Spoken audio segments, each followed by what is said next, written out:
The low hum of the library's air conditioning was a sound Ella Whitmore had grown accustomed to. Shelves stacked with books, the smell of musty pages, and the quiet rustle of readers flipping through novels provided the constant backdrop to her life. At 38, she found comfort in the routine. The world outside, fast-paced and unpredictable, held little allure. Her days were predictable, a life of quiet contentment, or at least she convinced herself of that, until Andy walked in. It was a rainy Thursday afternoon, the kind where gray skies blurred into the horizon. Ella was re-shelving books near the entrance when the door swung open, and in walked Andy Morgan, his clothes damp, his dark hair clinging to his forehead in messy strands. He shook off the rain and glanced around, his eyes bright and inquisitive. "Do you have any recommendations?" he asked, his voice warm despite the miserable weather outside. Ella blinked, momentarily caught off guard. Most visitors to the library were familiar faces, retired folks, parents with children in tow, people she could predict. Andy, however, was different. Younger, mid-40s maybe, with an energy that seemed out of place in this quiet corner of the world. She quickly composed herself and pointed toward the classics section. "Depends on what you're in the mood for. Fiction? Nonfiction?"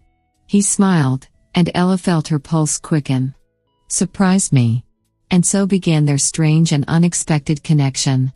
Andy became a regular at the library, returning often, sometimes with a specific request, other times just to chat. Their conversations quickly moved from books to life. He was full of stories, adventures he had experienced across the country as a freelance photographer. Ella found herself drawn to him, his spontaneity, his passion for life, so different from the steady, measured existence she had known. Their first coffee date happened by chance. She was closing up the library one evening when she saw him waiting outside, umbrella in hand. "Can I walk you to your car?" he offered. A few blocks later, they were seated in a small cafe, sipping coffee and laughing. He asked about her life, her dreams. No one had asked her those things in years. As the evening darkened and the cafe grew quieter, Ella realized she hadn't felt so alive in a long time.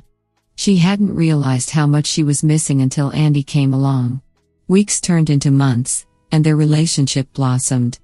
They went from stolen moments at the library to dinners that stretched into late nights, to long walks by the river under starlit skies.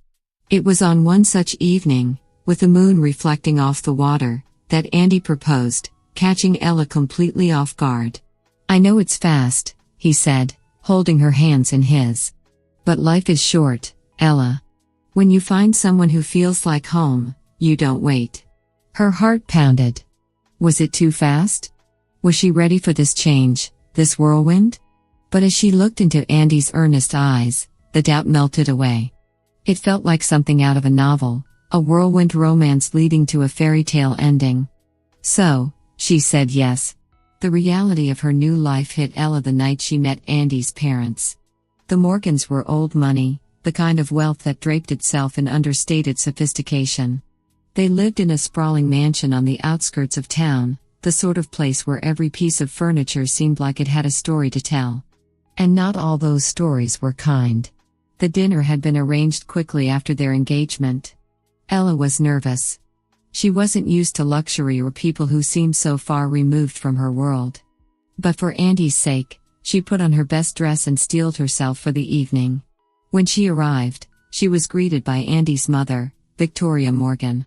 Tall, elegant, with sharp features and even sharper eyes, Victoria appraised Ella with a glance that felt more like an interrogation than a greeting. "So, you're the librarian," Victoria said, not bothering to mask the disdain in her voice. It wasn't a question, more a statement of fact, an observation that Ella was not of their world. "Yes," Ella replied, forcing a polite smile. "It's a pleasure to meet you." Victoria's eyes swept over her, dismissing her with a curt hum, before turning to her husband, Richard Morgan, who was equally aloof but more genial. He shook her hand briefly, then offered her a glass of wine. The rest of the evening was no better. Every conversation seemed laced with subtle judgments. "Why a librarian?" Why someone from a modest background? Why not someone more suitable for their son? After dinner, Richard handed her a small stack of papers with a smile that didn't quite reach his eyes. "It's just a formality," he said. "A prenuptial agreement." Ella glanced at Andy, hoping for some sign of reassurance, but he remained silent, his hand resting on hers. It was an unspoken agreement: sign the papers, keep the peace. Blinded by love, Ella convinced herself that it didn't matter. Andy loved her. That was enough. So, she signed without hesitation, ignoring the knot forming in her stomach. Their wedding was a grand affair, though Ella remembered little of it. Everything moved too quickly, like a blur of white lace, flashing cameras, and forced smiles. The fairy tale romance she had imagined already seemed to fray at the edges. Ella's life after the wedding was nothing like she had expected. The house, a gift from Andy's parents, was vast and beautiful, but it felt cold, empty, more like a museum than a home. Andy, once full of warmth and attention, grew distant. He was always busy, always making excuses for why he couldn't spend time with her. His once tender words turned sharp, his affection replaced by indifference. The house became a prison, echoing with Victoria's voice, even when she wasn't there. Victoria would visit often, her presence looming over Ella like a dark cloud. She would offer advice, thinly veiled criticism, and Ella would nod, smile, and retreat further into herself. Ella found solace in her work, spending more and more time at the library. She buried herself in the world of books, losing herself in stories where people found hope, where endings were happy. Her once simple, quiet life seemed a distant memory. She was no longer Ella the librarian, but Ella the unwanted wife. Everything changed on an ordinary Monday morning at the library. Ella received a letter in a thick, cream-colored envelope. Inside was news she never expected: her great-aunt Margaret had passed away, leaving her the sole heir to an estate worth $42 million. Ella barely remembered Margaret, a distant relative she had only met a handful of times. The inheritance was a complete shock. When she told Andy, his reaction was instant. His eyes lit up with a greed she had never seen before. "This is incredible, Ella," he said, his voice brimming with false warmth. "We can do so much with that money. We should talk to my parents about how to manage it." Ella's heart sank. This wasn't about them. This wasn't about their future. It was about control, about Andy and his parents tightening their grip on her, now that she had something they wanted. Victoria and Richard's behavior shifted overnight. Victoria, once cold and distant, suddenly became unbearably kind. She called regularly, offering advice on how to best use Ella's inheritance. Richard sent over financial planners, insisting she attend endless meetings about investments and trusts. The house, once quiet, now bustled with their presence, their voices echoing off the walls as they discussed Ella's money as though it were already theirs. One night, as Ella passed by the study, she overheard a conversation that shattered any remaining illusions she had about Andy and his family. "Ella's inheritance is a golden opportunity," Victoria said, her voice low but clear. "We need to ensure it stays within the family. You should consider having a child with her, Andy.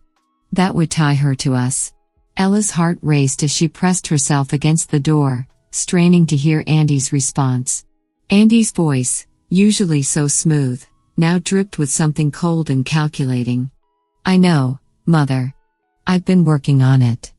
"She's hesitant, but I'll convince her."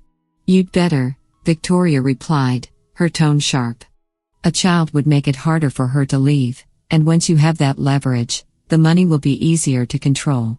If she ever tries to back out, we'll ensure she has nothing." Ella's world crumbled as she stood there, frozen in place.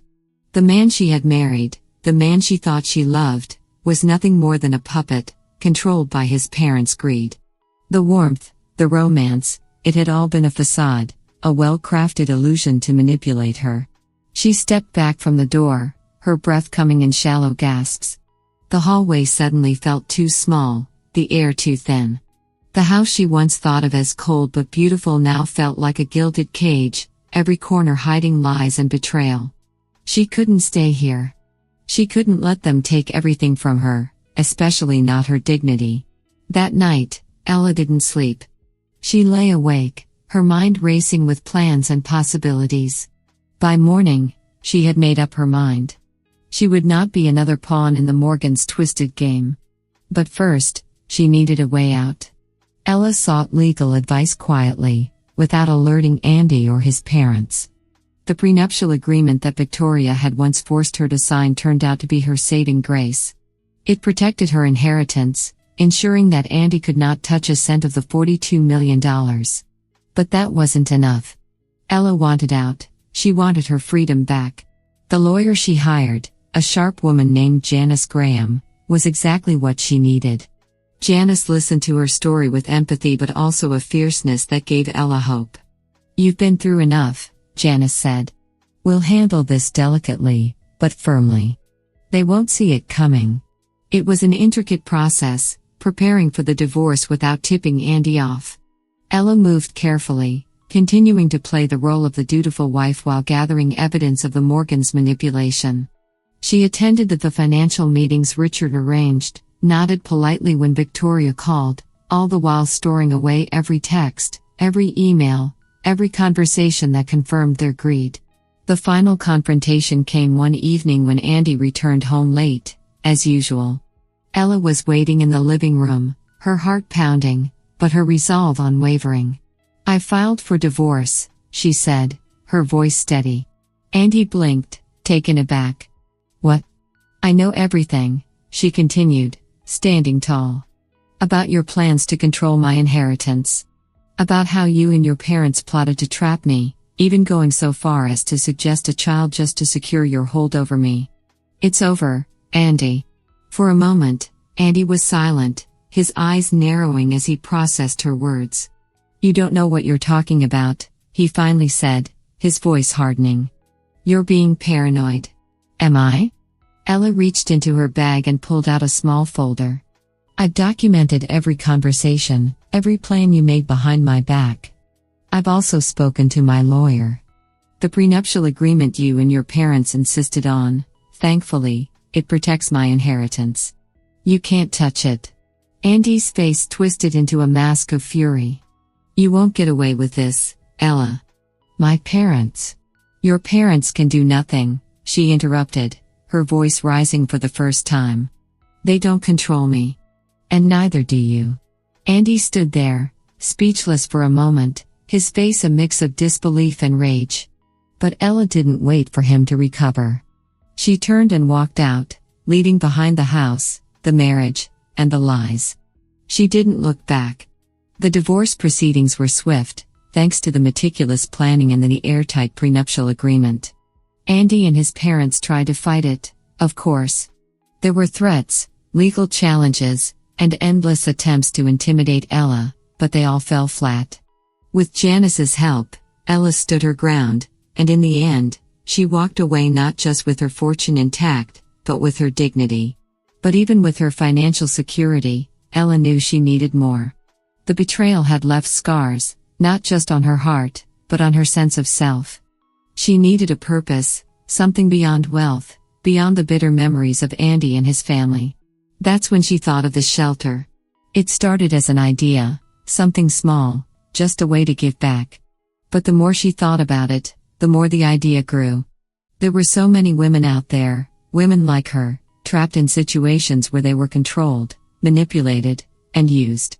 Ella wanted to create a place where they could rebuild their lives, a sanctuary where they could find support, healing, and strength. Using part of her inheritance, Ella purchased a large property on the outskirts of town and began converting it into a shelter for abused women. She named it Haven House, a place where women could come to find safety, resources, and a community that would help them reclaim their lives. The work was hard, but it gave Ella a renewed sense of purpose. She threw herself into it, connecting with local organizations, hiring counselors and staff, and reaching out to women who needed help. The shelter became her passion, her way of transforming her pain into something meaningful.